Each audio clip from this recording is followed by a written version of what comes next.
अथैवताय नमः स्वाहा, अथैवताय नमः स्वाहा, देवी माधवाय नमः स्वाहा, देवी माधवाय नमः स्वाहा।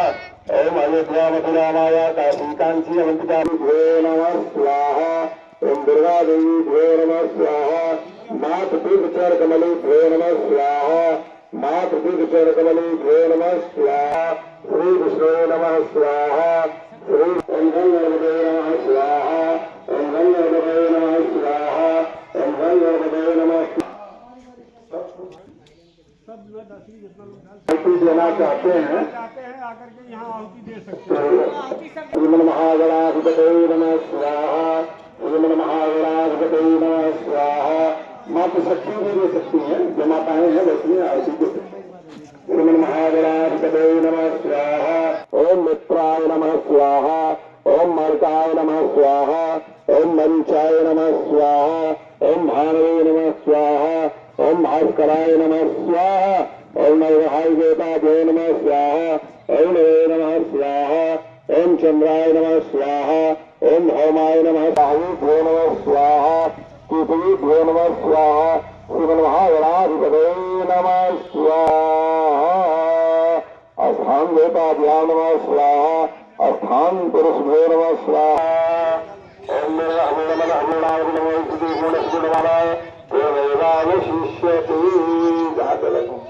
श्रीमन महागणाधिपते नमः स्वाहा।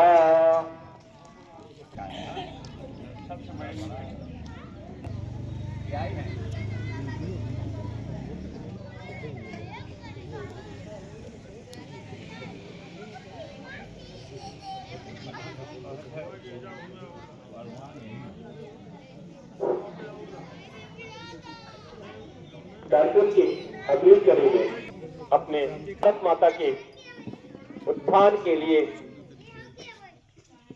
कार्य करते हुए वर्तमान स्थिति में पहुंचा है और राष्ट्रीय स्वयंसेवक संघ का जो उद्देश्य है परम वैभवम नेतुमेतत् स्वराष्ट्रम, हम अपने इस भारत राष्ट्र को परम वैभव पर ले जाना चाहते हैं।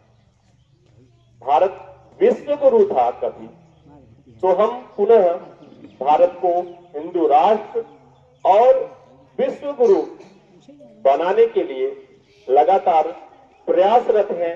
100 वर्ष की यात्रा हम सब ने पूर्ण की है और संघ 100 वर्ष की यात्रा में विभिन्न परिस्थितियों का हमने सामना किया है और एक विकास गाथा 100 वर्षों की यह बन चुकी है।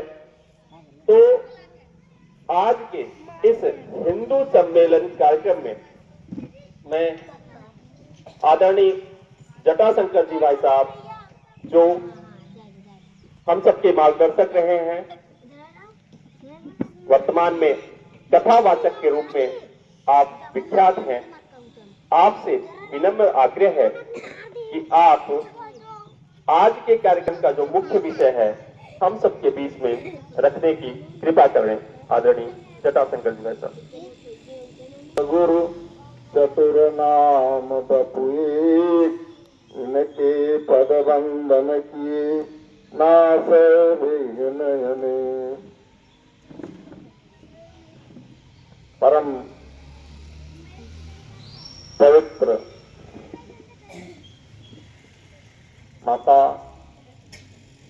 भारती की धर्म ध्वजा को लहराने वाले और राष्ट्रीय स्वयंसेवक संघ ने जिनको अपना गुरु माना है, ऐसे परम पवित्र भगवत ध्वज हमारे जिले का मार्गदर्शन बहुत समय से करते हुए चले आ रहे हैं। इनका सानिध्य हम लोगों को बहुत पुराने समय से मिल रहा है। ऐसे इस भदोही जिले के जिला संघ चालक जी आदरणीय श्रीमान राजेंद्र मिश्र जी, विष्णु जी, संघ का उद्देश्य ही है, संघ का कार्य ही है। संघ कोई संगठन नहीं है, संघ कोई समिति नहीं है, कोई संस्था नहीं है, कोई निगम नहीं है, कोई निकाय नहीं है। संघ स्वयं अपने आप में एक दैवीय शक्ति है। इस दैवीय शक्ति के छाया के अंतर्गत हम समस्त कार्यकर्ता बंधु कार्य करते चले आए।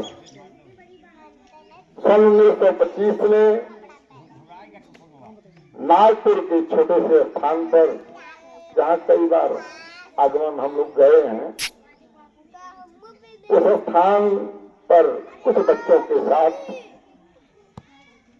लंबी सोच को रखते हुए उस समय डॉक्टरेट की उपाधि प्राप्त हम लोगों के बीच में जिनका मार्गदर्शन है वह प्रत्यक्ष रूप से शरीर से नहीं है, परम श्रद्धेय डॉक्टर हेडगेवार जी ने 1925 में राष्ट्रीय स्वयंसेवक संघ की स्थापना किया था विजयादशमी के दिन। 25 से संगठन चलता चला उत्तरोत्तर विकास के क्रम पर चलता चला आ रहा है। आज विजयादशमी पूर्ण हुआ। 100 वर्ष की लंबी गाथा, लगभग 45-46 वर्ष तो मेरी आंखों के सामने प्रत्यक्ष रूप से मैं संगठन में प्रवेश करके संघ को जाना हूं। 45 वर्ष का मैं अनुभव बता रहा हूं संगठन का। संघ किन किन दिशाओं में चला। आरएसएस, जिसको राष्ट्रीय स्वयंसेवक संघ कहते हैं, यह इतिहास रचता गया। एक बार जो संघ में आया वह आजीवन संघ का ही रह करके रह गया और उसका विकास ही हुआ है। उसके चरित्र में, उसके व्यवहार में, उसके आचार में, उसके विचार में, उसकी पद्धति में, उसकी नैतिक क्रिया में, समाज के व्यवहार में व्यक्ति निर्माण का कार्य संगठन करता है। संघ के कार्यकर्ताओं में दिखाई पड़ता है। तो संघ का जो प्रथम कार्य है व्यक्ति निर्माण करना। व्यक्ति निर्माण करना, कैसे व्यक्ति निर्माण होगा? जब संगठन संघ की शाखा में आएगा, प्रवेश करेगा, संघ की पद्धति को समझेगा, संघ के विचार को समझेगा, उपविषय उत्कृष्ट जो प्रक्रियाएं होती है, प्रचल सुप्रचल, यह तमाम उसकी गाथाएं हैं, उसमें भाव छुपे हुए। पहले स्वस्थ होंगे, मस्त होंगे, तब राष्ट्र का काम करेंगे हम। स्वस्थ होने के लिए, मस्त होने के लिए, समयबद्ध होने के लिए संघ समय से संचालित होता है। संघ का कार्यक्रम समय से ही चलता है।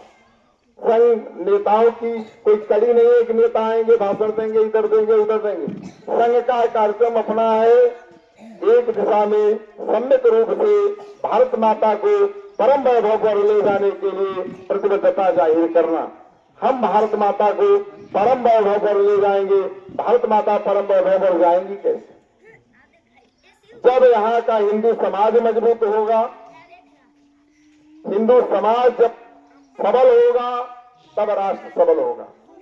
जिस देश का समाज सबल होता है वह राष्ट्र सबल कहलाता है। जिस राष्ट्र के निवासी सबल होते हैं, मजबूत होते हैं, स्वस्थ होते हैं, मस्त होते हैं, वह राष्ट्र मस्त स्वस्थ होता है, विकास के पथ पर चलता चला जाता है। आज तमाम प्रकार की कुरीतियां देखने को मिलती हैं। संघ उसको समाप्त कर रहा है, धीरे धीरे लगा है और लगभग 70% समाप्त हो चुका।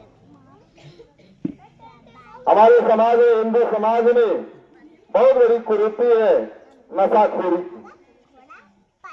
हम नशाखोर जो व्यक्ति होता है न तो अपना विकास कर सकता है, न परिवार का विकास कर सकता है, न समाज का विकास कर सकता है, न खंड का विकास कर सकता है, न तहसील का विकास करता है, न जिले का कर सकता है, न प्रांत का कर सकता है, न देश का कर सकता है, न विश्व का विकास कर सकता है। इसलिए सर्वप्रथम नशा मुक्ति अभियान में रहिए, नशा से बिल्कुल विरहित हो जाइए। नशाखोरों से सावधान रहिए, नशा में मत जाइए, नशा में धूर्त मत रहिए। संघ के कार्यकर्ता नशाखोर नहीं होते, प्रथम लक्षण। संघ का जो प्रामाणिक कार्यकर्ता होगा वह नशा नहीं करता। नशा उसके चेहरे पर आपको दिखाई नहीं पड़ेगा। तो नशा से मुक्त होना, जो व्यक्ति नशेड़ी होगा उसका दिमाग स्वस्थ नहीं होगा, स्वस्थ दिमाग में स्वस्थ विचार नहीं आएगा तो राष्ट्र का विकास तभी होगा। हिंदू भाइयों, मातृशक्ति जो हमारी बैठी है, राष्ट्र का विकास तब होगा जब हम स्वस्थ होंगे, नशा से मुक्त होंगे। बहुत बड़ी विडंबना चल रही है युवाओं में बड़ी विडंबना चल रही है। बहुत तेजी से संक्रमण चल रहा है।